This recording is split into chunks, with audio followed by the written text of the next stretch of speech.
مالی مشکلات کے فوری حل کے لیے بہت ہی مجرب ہے. حاجات کی قبولیت کے لیے کچھ خاص قسم کے اعمال بھی.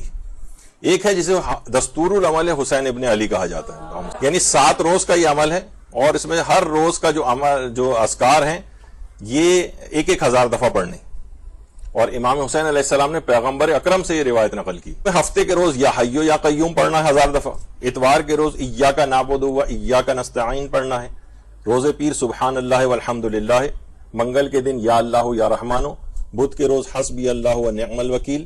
جمعرات کے روز یا غفور و یا رحیم. اور جمعے کے روز یا ذل جلال والاکرام. آسان سا، یعنی 10 تسبیحاں پڑھنی ہیں.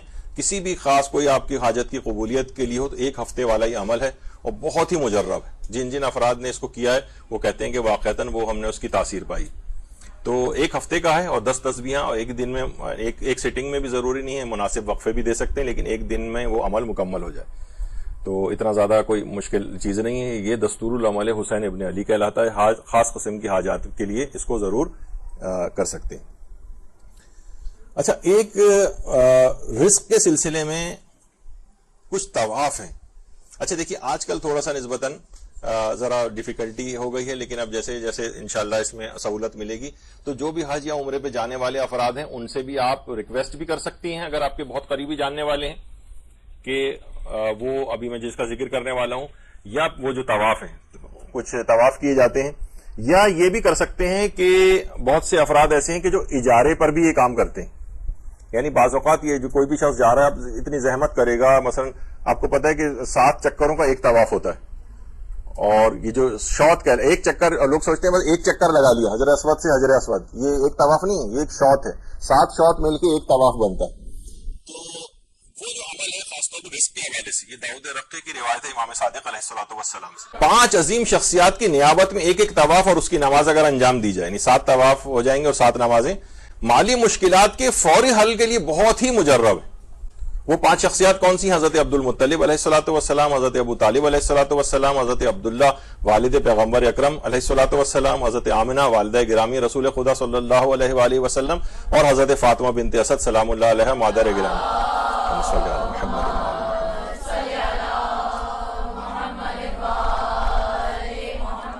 بہت سے لوگوں کو یہ طواف مکمل کرنے کے بعد ہی ان کی جو مالی مشکلات ہیں وہ اسی وقت کی قبولیت کی ٹیلی فون ان کے پاس آئے. جن لوگوں نے بھی کیا وہ کہتے ہیں کہ اس کے بعد سے، جب سے ہم نے یہ 5 طواف وہاں پر کیے ہیں، اس کے بعد کبھی کوئی مالی مسئلہ پیش ہی زندگی میں نہیں آیا. یعنی حقیقتاً ایسا ہے کہ انسان چاہے تو خود بھی یہ والے 5 طواف کرے، کوئی جاننے والے سے ریکویسٹ کر دے. ایک طواف میں کئی افراد کی بھی، مثلا کوئی خود ہی اگر کرنے جا رہا ہے اور بہت سارے لوگوں نے اس سے نیابت اس کو دی ہوئی کہ ہماری طرف سے بھی آپ کر دیجیے گا یہ، تو وہ بہت سارے افراد کو بھی ایک نیت میں شامل کر سکتا ہے. اور اگر کوئی اس طرح کا شخص اویلیبل نہ ہو تو آپ اجارے کے اوپر بھی یہ والے طواف کروا سکتے ہیں. مثلا اگر بہت سے ایسے افراد ہوتے ہیں، ہر جانے والا حج و عمرہ پہ امیر نہیں ہوتا ہے، بہت سے لوگ ہوتے ہیں ان کے اپنے خرچے ورچے بھی نکل آتے ہیں، اور اب تو کچھ کاروان والے اس کا انتظام کر سکتے ہیں اگر با اعتبار ہو. تو کوئی ایسے افراد جو وہیں پر ہی رہائش پذیر ہیں یا قریب میں ہیں تو ان کے لیے ایک مالی مدد کا ذریعہ بھی ہو جاتا ہے، اور وہ لوگ طواف کر دیتے ہیں. تو اپنی نیابت میں وہ طواف آپ کروا سکتے ہیں وہاں پر. مالی پریشانیوں کے فوری حل کے لیے بڑا مجرب ہے، بہت مجرب. اور وہ تو پچھلی دفعہ بھی ہم نے کوہ صفا کے لحاظ سے چیز بتائی تھی کہ جتنی دیر کوہ صفا پہ بیٹھا رہے گا اتنا ہی وسعت رزق کے لیے مجرب. اور روایات میں یہ آیا ہے کہ پیغمبر اکرم اتنی دیر کوہ صفا پر بیٹھتے تھے جتنی دیر میں سورہ بقرہ ختم کی جاتی. یعنی بہتر ہے کہ جب وہ بیٹھا ہی ہے تو سورہ بقرہ پڑھ ہی لے، یا مثلا 3 بار سورہ واقعہ پڑھ لے، کم سے کم اتنا. اور جتنی دیر روایت میں ہے کہ جتنی دیر بیٹھے گا اتنا ہی رزق میں اضافہ ہوتا رہے گا اس کی. تو وہاں بیٹھ کے لوگ اکثر ختم قرآن بھی کرتے ہیں. بہت سے افراد ایسے ہیں کہ میرے علم میں اطلاع آئی کہ اپنے حج کے پورے اس میں جو رہائش ان کی تھی، ویسے تو یہ ہے کہ کم سے کم حج کی جتنی دن بھی انسان مکے میں رہتا ہے وہ ایک قرآن ختم کرے اس دوران. اس کا ثواب یہ بتایا گیا ہے دیگر فائدوں کے ساتھ ساتھ کہ مرنے سے پہلے اس کو ضرور پیغمبر اکرم کی زیارت نصیب ہوگی.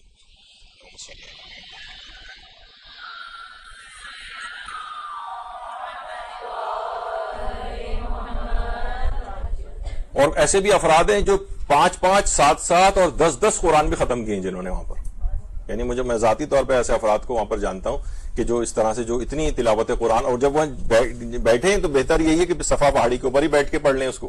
ویسے تو ہر جگہ ہی وہاں پر ایک سے ایک بہتر ہے، لیکن وسعت رزق کی والی پریشانی ہو تو یہ چیز بھی کی جا سکتی ہے۔ اور میں نے یہ بھی بات بتائی تھی کہ ضروری نہیں یہ جو پہاڑی صرف شیشے کے ریلنگ کے اس طرف ہے، جو جہاں پہ لوگ کھڑے ہوئے ہیں وہ بھی صفحہ پہاڑی کا حصہ ہے، بس وہاں کے اوپر ماربل لگا دیا گیا تو وہاں پہ بھی بیٹھ سکتے ہیں، کوئی مسئلہ نہیں ہوتا ہے۔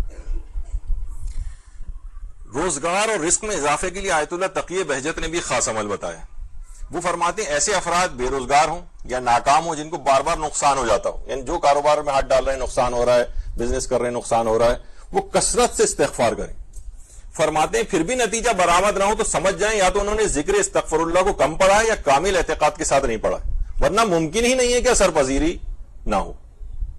کتنی اہم بات ہے، یعنی کثرت کے ساتھ استغفار کرنا، اور قرآنی آیات بھی اس کے اوپر شاہد ہیں۔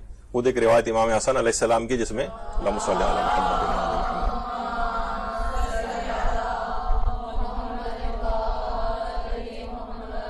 کسی کی اولاد نہیں ہو رہی ہوتی وہ کثرت استغفار کرے، وہ بھی قرآن کی آیت تھی۔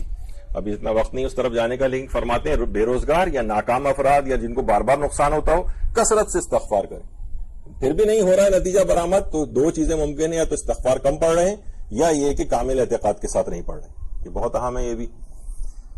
اسی طرح سے علامہ کفمی نے ایک روایت پیغمبر اکرم سے بیان کی ہے مالی حالات کی بہتری کے لیے، کہ ایک مرتبہ ایک شخص نے اپنی بیماری اور غربت کی پیغمبر سے شکایت کی تو آپ نے فرمایا ہر واجب نماز کے بعد یہ کلمات کہو جو کہ تعقیبات نماز میں ملتے ہیں، توکلت علی الحی الذی لا یموت والحمد للہ الذی لم یتخذ صاحبۃ ولا ولدا ولم یکن لہ شریک فی الملک ولم یکن لہ ولی من الذل وکبرہ تکبیرا۔ تو یہ دعا جو ہے خاص اگر یہ اپنی تعقیبات کی میں شامل ہی ہوتی ہے، اگر یہ پڑھے تو یہ بھی مالی امور میں بیماری اور غربت دونوں ایک ساتھ اس سے دور ہوتی ہیں۔ یہ بڑی خصوصیت کے ساتھ کچھ دعاؤں کے اندر یہ چیز آتی ہے۔ اسی طرح سے وسعت رزق کے لیے کچھ خاص اذکار ہیں۔ میر باقر داماد ان کی ایک خطومات مجربہ میں ان سے ایک منقول یہ چیز ہے، یہ بہت بڑے ہمارے عالم گزرے ہیں، کہ وسعت رزق کے لیے 2365 مرتبہ ان اسماء مبارکوں کو پڑھنا بہت مفید ہے، یا کافی ہو یا غنی ہو یا فتاح ہو یا رزاق ہو، 2365 دفعہ۔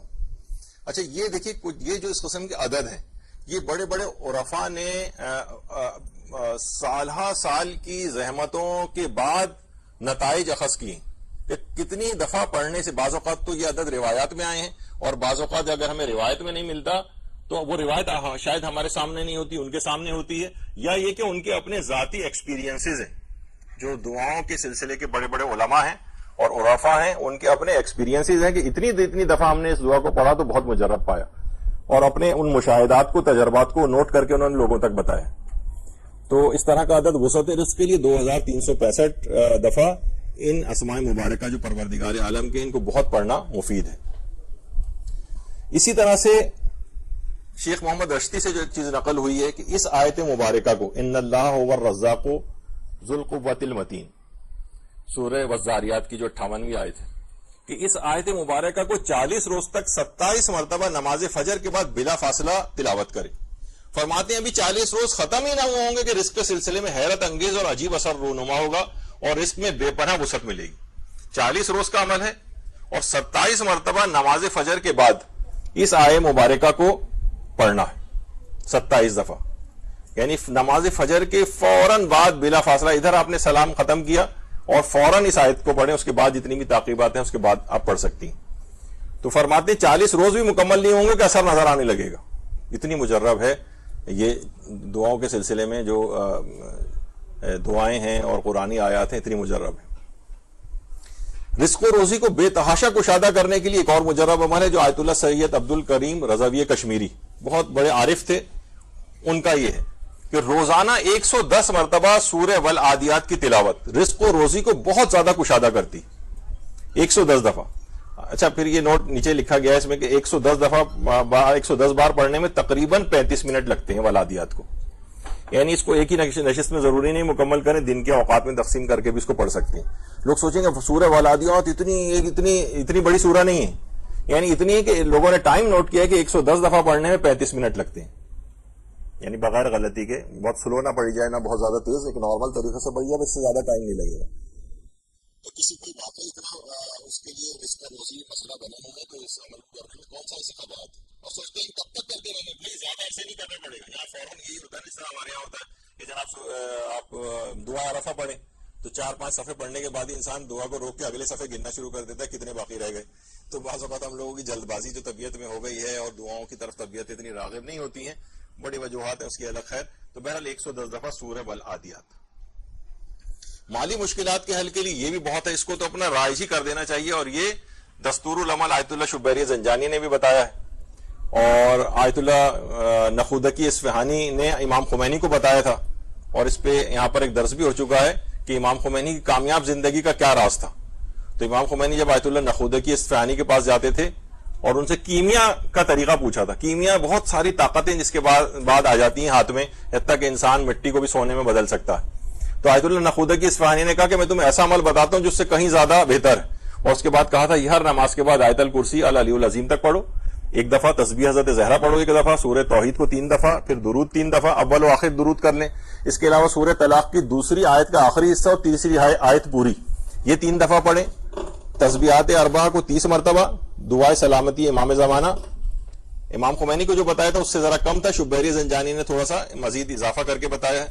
اور یا واسعو یا وہابو ایک سانس میں 14 مرتبہ، اور یا پھر یہ بتایا کہ یا وہابو ایک سانس میں 14 دفعہ. یعنی ایک میں ہے کہ یا واسعو یا وہابو، اور ایک جگہ پہ ہے کہ صرف یا وہابو. تو یہ کیسے کہہ رہے ہیں کہ اگر تعقیبات نماز میں انسان اس پر عامل ہو جائے تو فرماتے ہیں کہ نہ صرف مالی پریشانیاں بلکہ ہر پریشانی اس کے لیے حل ہوتی چلی جاتی. اتنا یہ، اور جتنے لوگوں نے اس کا تجربہ کیا ہے وہ سارے کے سارے اتنا زیادہ اس کے معتقد ہو گئے ہیں کہ حیران کن آپ کو اپنی زندگی میں تبدیلیاں نظر آئیں گی. مشکلات آ کے ایسی سائڈ سے گزر جائیں گی کہ آپ حیران ہوں گے، ارے مجھے اس میں مبتلا ہونا تھا اور دیکھیے میں کیسے بچ گئی. تو تمام مالی مشکلات کا حل بھی اس کے اندر ہے، اور تمام مشکلات کا حل بھی اس کے اندر ہے. اب اتنا وقت نہیں، اتنی دیر آپ لکھیں ہمارے سے ویسے لے لیجئے گا. قرض کے سلسلے میں جو لوگ بہت پریشان ہوتے ہیں، وہ ہمارے چھٹے امام کی ایک روایت ہے، امام جعفر صادق علیہ الصلوۃ والسلام کے صلی اللہ علیہ محمد.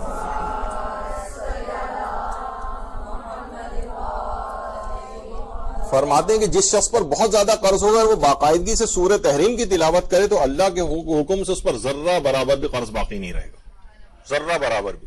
سورہ تحریم کی باقاعدگی کے ساتھ تلاوت. بہت سے لوگ بہت قرضوں میں گرفتار، ایک تو غیر ضروری قرضے لینا، یہ خود ہی ایک رزق میں کمی لانے کا سبب ہے. غیر ضروری طور پر اب آپ کو ایسا مبتلا بھی کر دیا گیا ہے، غیر ضروری طور پر کریڈٹ کارڈ سے خریداری کرنا. کریڈٹ ہمیشہ یہی ہوتا ہے نا کہ بس آپ قرضہ لے رہے ہیں، وہ آپ کو اس میں، یعنی غیر ضروری قرضہ لینا یہ خود رزق کو کم کرنے کے اسباب میں سے ایک ہے، زیادہ قرض لینا. اور یہاں ہر وقت چاہے گھر میں پیسے کیوں نہ رکھے ہوں لیکن ایسا سسٹم بن گیا کہ بھائی آپ تو اوائڈ کرنا چاہیے. لیکن اب جہاں مجبوری ہو وہ ایک الگ مسئلہ ہے. باہر کی تو پوری زندگی ویسٹرن کنٹریز میں وہ تو لے ہی کہ اس پر چلے گئے ہوں کہ آپ کو لا محالہ، اچھا ضرورت نہیں بھی ہے انسان تب بھی جو ہے وہ قسطوں پر، یعنی قرض لون لے کے گاڑی لیتا ہے کہ میں ایک ساتھ پیسے نہیں خرچ کرنا چاہتا، چلیں بینک سے لون لے لیتے ہیں، گھر بنا رہے ہیں تو لون لے لیتے ہیں. تو یہ اگر مجبوری ہو تو ایک الگ مسئلہ ہے، لیکن مجبوری اگر نہیں ہے بلا وجہ تو پھر یہ رزق کی کمی کا سبب بھی بنتا ہے. اور اس لحاظ سے بھی ہے کہ جب وہ انٹرسٹ آپ کو اس کے اوپر پے کرنا پڑتا ہے قطع نظر اس کے فقہی احکام کے، تو یہ بھی تو زیادہ چیز آ رہی ہے، اس وجہ سے بھی آپ کا کم ہو رہا ہے. اس حد تک ہو سکے انسان قرض سے بچے. اچھا کچھ لوگوں کے پیسے پھنس جاتے ہیں. اچھا پیسے پھنسنے والا جو ہے وہ جو ابھی اپنے پاس تباہ صورت ہے، مثلا کوئی شخص پیسے لے چکا ہے اور واپس نہیں کر رہا ہے آپ کے، قرض حسنہ کہلاتا ہے نا، ہنس کے ٹال دینے والا قرض جو کہلاتا ہے آج کل، ہنسنے والا اس کے بعد. تو بہرحال یہ اپنا پیسہ پھنس گیا واپس ہی نہیں مل رہا. اپنے حق کی بازیابی کے لیے رات کو سجدے میں سر رکھ کر 1000 دفعہ اس دعا کو پڑھیں تو حق واپس مل جاتا ہے. یا مذل الجبارین و یا مبیر الظالمین انا فلانن، پھر جس نے حق غصب کیا اس کا نام لے، اذلنی فخذ لی حقی منہ. ایک ساتھ 1000 دفعہ نہ پڑھ سکے تو ایک ہی رات میں کئی بار سجدوں میں قسطوار بھی اس دعا کو پڑھ سکتے ہیں. تو یہ ہے کہ اگر کوئی 1000 بار اس دعا کو سجدے میں پڑھ لے تو اس کا حق اس کو واپس مل جائے. لوگوں نے پیسے مکان پہ قبضہ کر لیا ہے، پیسے کے اوپر قبضہ کر لیا ہے، کوئی اور چیز لے لی اور واپس نہیں کر رہا ہے کوئی، تو یہ اس کی واپسی کا ایک بہت ہی مجرب عمل ہے. تو آقا مصباح جو کفمی جو ہیں، شیخ کفمی، ان کی کتاب مصباح ہے، اس میں انہوں نے اس کو لکھا اور بڑی اوتھینٹک کتاب دعاؤں کی سمجھی جاتی ہے. جو بزنس شروع کرنا چاہ رہے ہیں، کاروبار میں ترقی کرنا چاہیں، آیت اللہ بہجت فرماتے ہیں کاروبار ملنے تک یا کاروبار میں ترقی ہونے تک روزانہ صبح کی نماز کے بعد اس دعا کو بیت کریں اور اس دعا سے پہلے اور بعد میں درود پڑھیں، اور اس کو قنوت میں بھی آپ پڑھ سکتے ہیں، بلکہ اس کو اکثر قنوت میں پڑھنا چاہیے. اللہم اغننی بحلالک عن حرامک وبفضلک عمن سواک. یہ والی جو دعا ہے بہت ہی مجرب وسعت رزق کے سلسلے میں ہے، اور اگر نمازوں کے قنوت میں ہو جائے تو کیا ہی کہنا، سونے پر سہاگا ہوگا. تو بہرحال کاروبار جب تک اس کو مل نہیں رہا ہے کوئی، یا کاروبار میں جب تک ترقی نہ ہو تب تک مسلسل اس کو پڑھتا رہے، اور اگر ترقی مل جائے تو پھر تو میں نے آپ سے کہا تھا کہ دعا سے وفا بھی ضروری ہے، پھر اس کو جاری رکھے تاکہ انشورنس ہی ہو جائے اور کبھی اس کاروبار میں ناکامی نہ ہو. تو یہ بہت ہی اہم ہے، بڑا مجرب عمل ہے جو کہ علماء نے اس سلسلے میں بتایا ہے.